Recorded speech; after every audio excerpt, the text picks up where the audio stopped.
Ladies and gentlemen, boys and girls, welcome back to the channel. It is 7:17 a.m. East Coast time. It is June 29th, Saturday, the eve of my 23rd birthday. What are you going to get me for my birthday? Keep it a surprise. The WNBA video is already out. You can go check that out. The WNBA projections are already out on Patreon. You can check those out. There will be an article later today for the afternoon game. We'll see about the night game. I'll see if I'll even cover the 6-game night slate. Probably will. It's a decent-sized slate. And most likely there won't be a video for that, but maybe you'll be watching this and you'll see next up on the corner of your YouTube, there'll be another one. So we'll see. I'm not fully decided yet. Depends how quickly this one gets up. But yeah, let's talk about this 8-game slate. I think it is the most, I don't want to say keep saying the most interesting, but a very interesting slate in terms of afternoon slates that we've had for a few reasons in terms of young guys on the slate. There's 3 of them. One making a new start, one making a second start, one making a 4th or 5th start. So a lot of guys who have potential in small sample sizes, at least it seems, in the majors, so we can talk through those. But before we do, if you could hit the like button, I appreciate that. Hit the subscribe button, I really appreciate that. Saturday, we usually get more views on these videos. It makes sense. People aren't working. People, while they go to the beach or whatever, they'll set a lineup, they'll check it, they win $1 million. You know, you can't win $1 million. You can win 50 grand, though. Probably won't, though. But anyways, appreciate it if you hit the subscribe button, hit that notification bell. You can follow me on Twitter at Mlb Dfs if you do want to have more updates, and as well as just some other things that I tweet out, usually related to sports, and then mainly related to sports, usually DFS. So appreciate all that. Subscribe button helps the most. It allows me to make money from third parties like advertisers, or maybe some sort of sponsorship deal, whereas you guys don't have to pay for any of that, and I can keep doing this each morning, and it actually is beneficial to myself and you. So mutual relationship. Appreciate that. Just hit the subscribe button. It takes 2 seconds. Let's get into this slate. So again, 8-game slate, I believe, 16 pitchers, and I've got 5 of them written down right now in terms of my interests, and it's a little bit different. And I like where I'm going with this, and I have a couple of early interests in terms of stack options, and those will be written out. I do an article on Patreon for people who have been wanting my hitting analysis / ideas on hitting. When the lineups come out later in the day, I then go and I take my article, I do a rankings. It's about 1,000-word article. I rank my pitchers, usually 3 or 4, rank my hitters, usually 3 or 4. Or not hitters, stacks, usually 4 or 5. And I think I'm going to start adding some value bats in there closer to lock. But to start this thing off, we'll start at the top, and I'll really just pick through my 5 pitchers, but I'll just start at the top pitching anyways. I'm not interested in Castillo, and I'm not interested in a $9,900 Marcus Stroman. Holy cow. If you've had a bet this year to see if Marcus Stroman hits 10K, you almost got there. This was probably your best bet, our best option too, and a really good matchup. But I'll start with Stroman. Look, I know that the guy's working deep into the games, deeper than he really ever has, getting into the 6th inning more than he really ever has, and he's a ground ball pitcher, right? He only gives up 26.6% fly ball rate, very similar to Castillo on the slate. They're 2 of the best. They are the 2 best on the slate. Gives up a ton of ground balls, almost 58% ground ball rate. And he just doesn't get himself into trouble, but he's a safe type of pitcher, right? He only strikes out 16.5% of lefties. There'll be about 2 lefties in this KC lineup, if not 3 today. And only strikes out 20% of righties, so there's just no upside there. Yes, he's safe in terms of limiting the damage, right? From home runs, 0.8 home runs per 9, but where are you getting upside at 9,900? There's just no way I get there. Yeah, can he go in today and pitch 7 2/3 innings and strike out 6 guys and give up 1 or 2 runs? Yeah, of course, and like 6 other guys in the slate can do that. But at the price points, I don't want him to do that. Or I don't need him at that price point if that's his realistic upside, right? I want a guy who could maybe only go 6 innings but get me 7 or 8 Ks and still be decided in the factor for the win. Luis Castillo at 11-2. I'm also not going to get here. I'm going to be going more mid-range to low-range at pitcher today. I can just already tell, even though it's only 7:30 in the morning. Yeah, Castillo has the highest strikeout rate on the slate, if you factor out Austin Volt's 1 start that he's had this year. But he has the highest strikeout rate on the slate at 28.9%. That's a good chunk above the next guy, Jordan Yamamoto, for the Miami Marlins today. And I mean, he's only a small sample of about 4 starts as well, so let's not look too deeply. Castillo by far has the most put-away stuff. He's limiting the damage to righties, but every single week we talk about it, his walk rate gets higher and higher. Last time that I talked about Castillo before his last start, I was like, oh, this man's almost touching a 12% walk rate. Now he's at a 13% walk rate. He just can't keep at least, 3 to 4 guys off base just from the free pass. And I was looking at Austin Volt's numbers, but let's look at Castillo here. It's just been really bad. Look at this, another 5 walks. The last time 6 walks. I mean, the guy's struggling to not put. He's had 3 or more walks in his past 5 out of 6 starts. It's really bad. He's had 4 or more walks in his past 4 to 5 starts. You can't get through in terms of having dominating performances. Now, obviously, he has the stuff in terms of strikeout upside to be able to get there.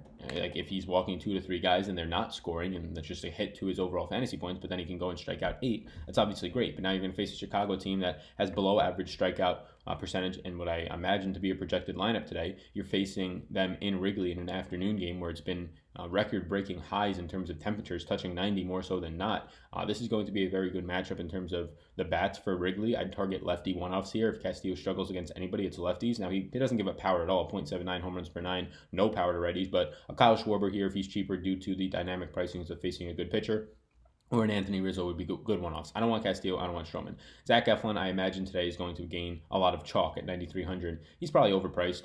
The guy has no strikeout stuff. He's very similar to Marcus Stroman in terms of he has no strikeout stuff. The only thing that he's worse at is limiting the damage. He gives up so much power to lefties. Again, it seems like a lot of pitchers are doing this as of late. There's no lefties in this Miami lineup. There's probably going to be two. JT Riddle, who didn't play yesterday, he pinch hit. Curtis Granderson, those would be the two. You might get one or two switch hitters in there. And obviously, this is a very bad team in a very favorable ballpark. Zach Eflin has been going 6 1/3 or 6 2/3 pretty often as of late, averaging 6.07 innings pitched per start. He is a favorite today against Miami, as you would imagine. So, yeah, I do have interest in Zach Eflin. He would be the first pitcher in there. But if this ownership gets ridiculously high, which I'm not sure if it does at that price point, but it's an easy fade because the upside isn't there. He only strikes out 21% of lefties. There's going to be no lefties in his lineup. So he's going to face about 7 righties today, which he only strikes out 19% of those. So the upside for Zach Eflin today is working into the 7th inning, limiting the damage and being in line for the win, where that is like 25-point upside. You're not going to get your 10 strikeout game from this guy. And at 9,300, I would usually like to get that, or at least have the possibility to. And it's just not going to be there, even against this Miami team who strikes out right around average for this slate. Jordan Yamamoto, I have more interest here at 9,100. I mean, the kid has only had 4 starts so far. And I only have more interest here if what I'm believing out of Zach Eflin is to be true, is that he garners a lot of ownership and he becomes chalky. This is a natural pivot point for only $200 less.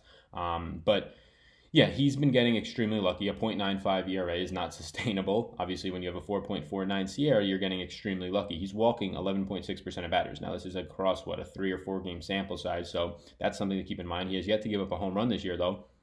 But the home runs are going to be coming. And this Philly team who he faced the last time out and actually picked up a win, pitched decent against them, he now gets to face them in a much more beneficial Miami park. When people look at his stats, they're going to say, oh, this kid has been pitching great. It's a very small sample. I think it is only 4 starts. When you have 50% fly ball rate, yes, he's giving up 50% fly balls. The balls that are hit and play, half of them are fly balls, and 45% of those are being hit hard. The fact that you have not given up a home run yet probably speaks to, one, you're pitching at home in one of the most hitter-friendly ballparks, one of the top 3 probably hitter-friendly ballparks in Miami. So you're getting really, really lucky, and that's indicated in the SIERA ERA splits. But there's no way you can give up 50% fly balls and 45% of those being hit hard, and you don't start to run into a lot of trouble, right? So he's going to run into trouble. The fact that he's in Miami today, it's going to limit that trouble, and he does have strikeout stuff. 29.6% of lefties, 26.2% of righties across these 4 games. Like I said, he's given up no power thus far, but I think he's going to be running into a lot of trouble really soon. And this Philadelphia team is not one that you want to mess around with. He did just face them literally 5 days ago, and I think that always favors the hitters. He does, in this small start, has been getting a lot of movement with his off-speed stuff, and it's been fooling and running away from lefties. So guys like Bryce Harper and Jay Bruce, they're obviously great plays if you want to stack Philly today. You probably want those in your core, but I wouldn't try and select them as a one-off because the ballpark's not that favorable for the lefty bats here just in general, and then you get a pitcher who's kind of pitching away from lefties, makes it really hard to pull anything. So Jordan Yamamoto, oh my God, my power just went out again, and now it just went back on. This happened like 3 times today. You probably just saw me go, my ring light went out and then went right back on. That's weird. But Yamamoto would be a decent pivot away from Zach Eflin today. Eflin's definitely the safer play. Yamamoto, I would say, I don't even know if I'm saying that right, but he has more upside, but he also has a lot more regression coming. This guy's not going to keep up what he's doing if he's going to be pitching or giving up so many fly balls with 45% hard hit rate. There's no way. He has the 2nd highest hard hit rate on the slate, only behind Adrian Sampson. And he has a much higher fly ball rate than him across these 4 starts. And Adrian Sampson is an absolute dumpster fire who gives up power to both sides of the plate and a 1.52 home run per 9. So Jordan Yamamoto, I don't know if that regression comes today because he is pitching in a very pitcher-friendly ballpark, but this is a team in Philadelphia that does have above average ISO, and they don't strike out that much. The fact that he just had success against them the last time out, I really want to see what ownership does here. I will be probably targeting the pitcher who has less ownership between Eflin and Yamamoto in terms of filtering down this pitcher pool. Next guy up that I like, this range is very interesting to me, $8,600 Zach Plesac. Look, Baltimore went off yesterday. They destroyed Mike Clevenger. I said in the video that I didn't have as much faith in him that in the article he was kind of my top 3 interest, and it just made sense. He was too cheap. He wasn't on a pitch count, it didn't seem, and Baltimore stinks against righties. Well, yesterday baseball did baseball, and they won 13-0 or something. So it's really hard to predict that stuff. Team that was 30 games under 500 comes out and just puts a spanking on one of the best strikeout pitchers when he's right in the entire league, and they stink against righties. Well, now they get another righty here in Zach Plesac, who his strikeout numbers have significantly reduced. The only reason I have interest in Plesac would be if people kind of in this range, I imagine they go to a Zach Eflin or a Jordan Yamamoto. So if Zach Plesac is virtually unowned, I probably get to him only because he's a decent-sized favorite, and he is going to go deep into the games. But he would probably be, out of these 5 guys, I'm going to list my last option because there's a lot of downsides with him, right? A 4.85 Sierra does give up power to both lefties and righties. We just saw this Baltimore team had success against righties, although if we're not trying to be recency bias based and we're trying to look at the entire year, they have been very bad against righties on the entire year. Obviously, last night they did very well against a good righty, so people are going to focus on that and think that automatically tilts the scales and now they're great against righties. No, on the entire year, they're still bad against righties. Zach Plesac strikes out 21% of righties. You would obviously like to see that go up, but he doesn't give up hard hit contact. He does give up home runs, which is a problem. Again, sort of a smaller sample size for him, not working with the seasons long of data, but he would probably be my 3rd player in the pitcher pool, and you're going to see why. There's just not other. Castillo and Marcus Stroman are out because of their price points limited to their upside and matchups. Michael Pineda, I kind of gloss over, even if he is in a good matchup against the White Sox. There's just so much wrong with Pineda in terms of hard hit percentage. His Sierra is way too high. A lot of things I don't like there. Gives up power, doesn't get strikeouts, and the Chicago team can take advantage of him, and he's just looked bad all year. I'd rather stack the White Sox if people are going to garner ownership to Pineda. So Plesac would be sort of this 5th pitcher in my player pool. He is the 3rd that I've said so far, but he would be like the last guy in for me, probably the first guy out. Austin Voth came out, pitched 1 game. I have some notes here. He's increased his velocity since last year by about 2%, by above 2%, 2 miles per hour. Anything above like 1.5 miles per hour is noteworthy. He's a little bit above 2 miles per hour, I believe. That's meaningful. He faces a Detroit team that is the slate high in terms of strikeouts today. They have the lowest ISO outside of Miami on the slate. This is a good team that we like to pick on all year long in Detroit today, depending on the temperature.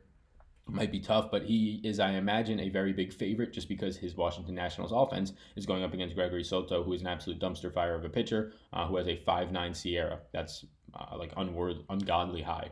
13% walk percentage in Gregory Soto, so he should be a huge favorite today as long as he can go deep into the game. Look, we can't really analyze his 1 start that he's had this year, but he did have 68 Ks across 61 innings in the minors, and he pitched decently well. I like Austin Voth at 8,100. He would be the 4th pitcher in my player pool. The next guy in and the last guy in, believe it or not, is Brendan McKay. Brendan McKay is making his first start today for Tampa Bay. He's stretched out. He's coming up from the minors, and he is posting what I would call incredible numbers in the minors. AA, he dominated AA. Okay, let's move him up to the AAA. He's their top pitching prospect. I think he's their top prospect overall for this Tampa Bay team. He had a 28% K rate when he got moved up to AAA. In 25 innings, he had 26 strikeouts, so there's just 28% K rate. He had a .76 whip, he had a 2.88 FIP, and then he had a 1.08 ERA. I don't like ERA, but just based on that low ERA, I can tell that he probably only has a Sierra in the 3s. So, yeah, this kid has a lot of talent. He is a huge favorite today against Texas. And again, his Tampa Bay offense is going to be going up against Adrian Sampson, who is an absolute dumpster fire of a pitcher. Gives up the hardest hit contact on the slate, doesn't strike guys out, gives up power to lefties and righties, home runs, whatever you want to call it. Brendan McKay, he's only going to be up for a start or 2. The interesting thing is that he actually hits too. Like, they want to get him in the batting order, which is pretty cool. Again, this is not a National League team or a National League ballpark. They just want him to hit. Pretty cool. We might see more and more of that in baseball as the years go on. But McKay would be my 5th guy in. I always like to use guys who are kind of just getting a fresh start, especially in a matchup where Texas does have power, right? They definitely do, but they also do strike out. There's a ton of strikeouts in this lineup, especially when they face lefties. They're one of the worst teams in the league versus lefties. So McKay is probably my favorite pitcher on the slate right now. He would be the 5th pitcher in my player pool. And then below that, there's really just no interest. Jose Quintana, I would much rather get to McKay. I believe that he probably will have lower ownership, and even if he doesn't, I think there's more upside. I am praying that the Homer Bailey truthists come out and just flock on Homer Bailey. They give him 15+% ownership or something today, because then I would probably have the most exposure to Toronto. They'd probably be my main team, 3-man stack, maybe even a 4-man stack. This Toronto team is legit. I've been saying it for a while. Biggio, Vlad Guerrero, even though Guerrero's been struggling, they're up there. Gurriel Jr., his 3rd 2-home run game in the matter of weeks. So yeah, this team is good. Randall Grichuk's batting 7th now and still raking. Too good of a team. So I hope Homer Bailey garners ownership, because I will be getting to his 42.8% hard hit percentage and inability to strike batters out with this Toronto team. Adrian Sampson is just a dumpster fire of a pitcher. Same can be said for Gregory Soto and Ivan Nova. Ivan Nova going up against Minnesota. You should probably just stack every single Minnesota bat you can today, even at their price points. Then the only other pitchers down here are Andrew Cashner versus Cleveland, which isn't the worst of matchups, but do you really want to pitch a 5.17 Sierra guy who has no strikeout stuff? Like, he strikes out 13.9% of righties when you can just pay $900 more for a Brendan McKay. Steve Matz at $6,000 flat against Atlanta today. They're going to be playing in Citi Field, which is very pitcher friendly. I believe that Steve Matz will garner ownership today. He has decent strikeout stuff at 22.2%. I mean, decent strikeout stuff comparing him to everybody else in his range. The next closest guy in terms of strikeout stuff to him is $7,900 Julio Teheran. I imagine McKay is at $7,600 as well. But Steven Matz, $6,000, a pricing thing. People will get to him. I'm going to avoid him. If he gets any ownership today, I'm going to stack a ton of Atlanta bats against him. So the pitchers that I have interest in no ranking order, really it's salary order: Zach Eflin, Jordan Yamamoto, Zach Plesac, Austin Voth, and Brendan McKay. I believe right now that my last guy that I want to get to out of those five would be a Zach Plesac. I will update that in the article later today. The game started at 4. The article should be out by 2 o'clock or so. So appreciate you tuning in. In terms of stacks, if you have any questions about stacks, I will also rank those in the article. It's too early in terms of batters where I want to go. I do think Minnesota is going to be a very obvious stack today against Ivan Nova, who gives up so much power. Target them from the left side, but really either side. He doesn't strike guys out, and Minnesota doesn't strike out, so there's going to be a lot of hard hit balls there. Obviously, Washington's going to be a fantastic start against the 5'9" Sierra, 13% walk percentage Gregory Soto. It's a great spot to target. I'd choose some lefties against Luis Castillo today if you'd like. Probably just a Kyle Schwarber, maybe, and Anthony Rizzo if you really want to get there. I think stacking Toronto against Homer Bailey, even if Bailey doesn't garner ownership, is pretty good. You probably still get some cheap bats there. And then outside of that, Philly against Jordan Yamamoto, if he garners any sort of increased ownership, I'd go there. The White Sox as one-offs against Michael Pineda from the right side of the plate, I'd go there. So that's where I'm at early on, but I'm going to be writing up the article later today. Appreciate it. My name's Sal. Best of luck today, everybody. Hit the subscribe button before you leave for my birthday. Come on. Peace out, gang.